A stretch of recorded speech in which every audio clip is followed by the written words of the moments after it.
Mr. Cameron are, very knowledgeable in firearms, and when he wrote the script for T2, he wrote it with these guns in mind. T2 is very realistic. I have never used this many guns in one movie, 20, 30 different types of weapons that was used. The total quantity of weapons has got to be close to 200s. Stanford is established since 1918. It's an old firm in the industry, and all we do is just movie guns. They are modified to fire theatrical blanks only. But in terms of safety, always treat them as a regular firearm. Treat them with the proper respect of a live gun, then no one will get hurt. Prop master and his assistant will pass out the safety equipment like face shields, goggles, earplugs, of that nature. I will usually talk to the actor, actresses, or the stuntmen or extras to ensure they know the operation aspect of the firearm. People who does not need to be there are usually asked to leave the set, so we have a safe filming environment.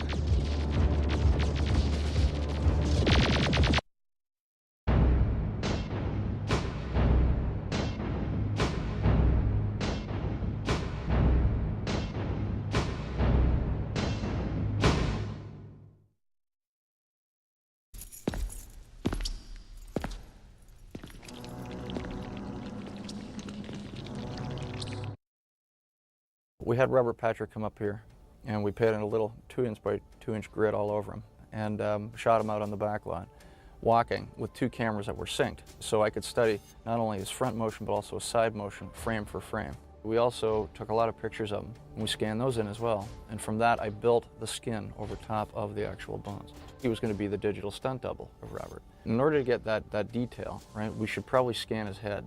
Using some equipment that's called cyberware. And what they do is they scan a laser light onto anything you want. It can be a person in our case, it was a person. It just gathers the data, puts it into the computer, and the computer then puts it together in 3-dimensional space. We now have to take our CG element itself, which is a character, an actor in the film, and make that come to life.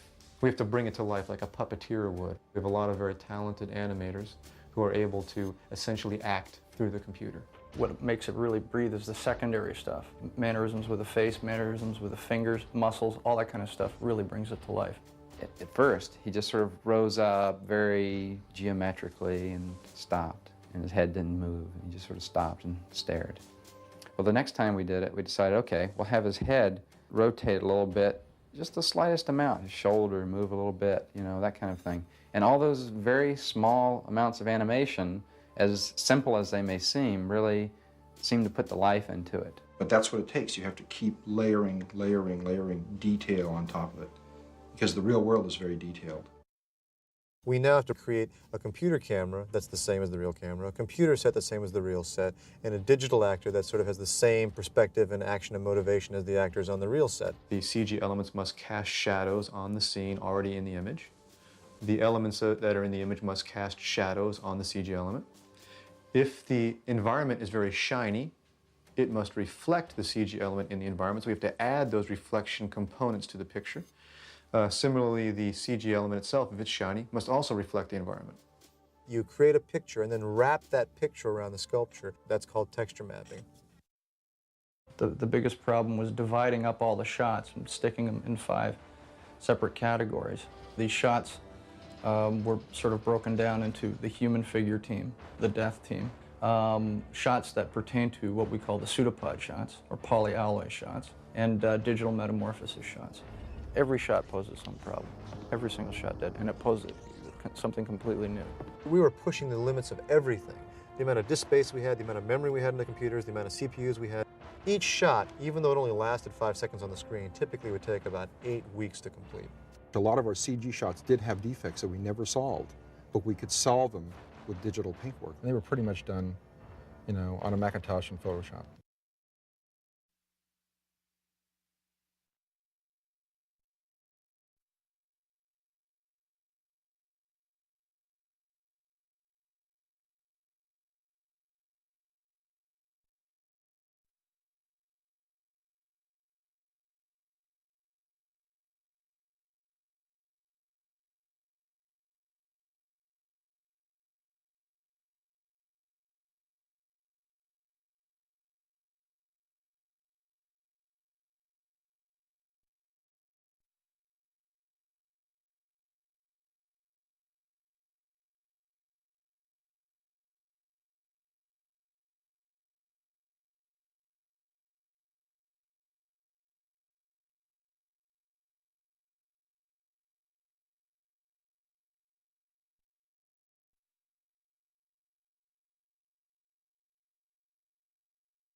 It was very easy working with Jim Cameron on the show. I mean, he really knows just what he wants. He was very clear about what he wanted.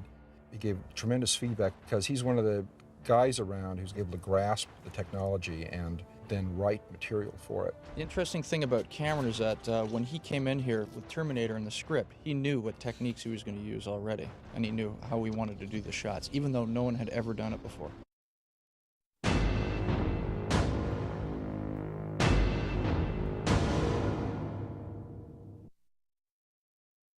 It's important for people to realize that what we do is not makeup or special effects or anything that is categorized.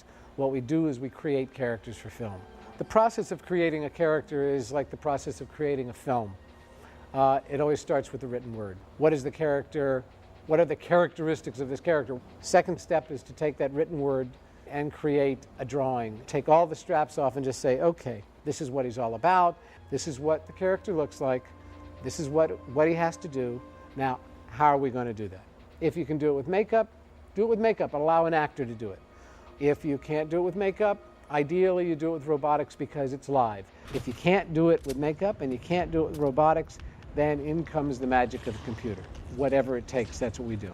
From the beginning, whether it was live action or composite photography or stop motion animation or miniature or computer effects, all of those effects were married to Stan Winston Studio effects. There was this wonderful marriage between Stan Winston Studio and ILM that allowed it to be this wonderful seamless blend of techniques, of robotic techniques, of makeup techniques, of computer techniques. Did that, and then there was just a point where they couldn't deal anymore, and they separated. Oh.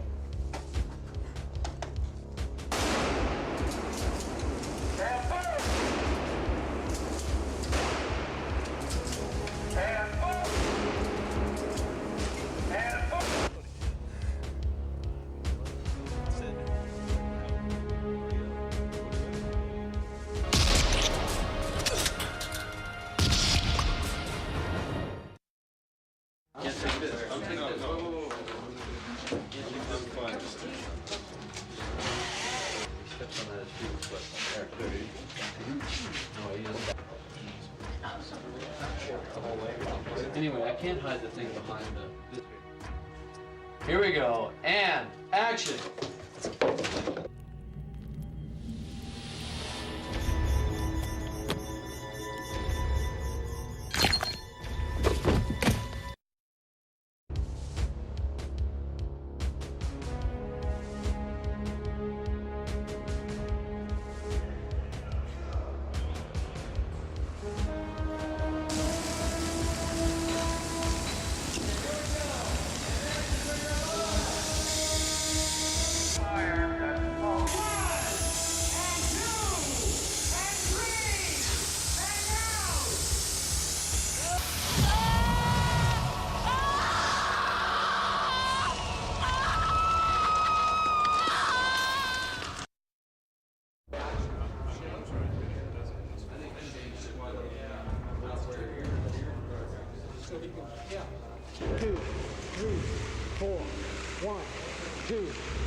Jim actually wanted to up the scale.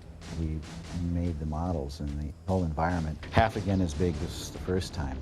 There is a point in models and miniatures when they get too big, you start to lose the reason why you're doing it in miniature. A set is about 50 feet wide, 30 feet deep, with a sort of forced perspective at the horizon. There's a large area to light. The number of flying and ground HKs involved.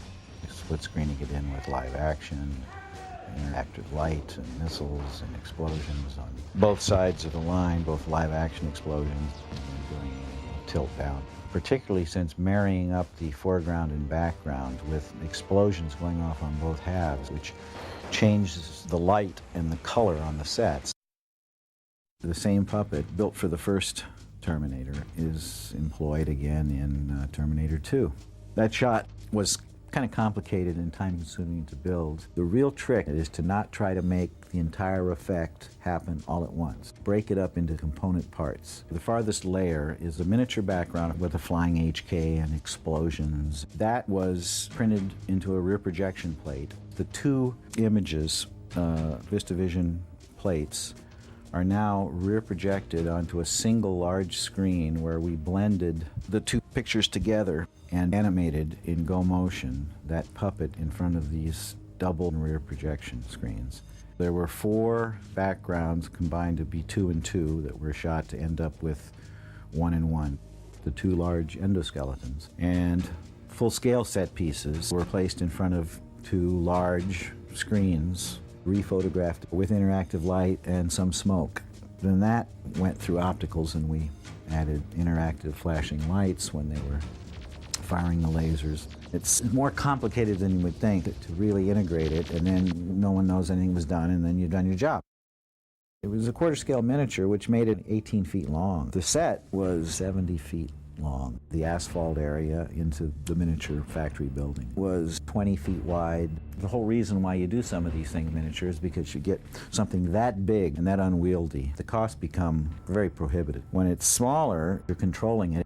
When you roll it over, you don't have to have a whole brand new thing. You patch it up a little bit and you do it again. And you know that you're going to do it over and over until you get it and work out the details. When it's a full-scale truck, you can't do that.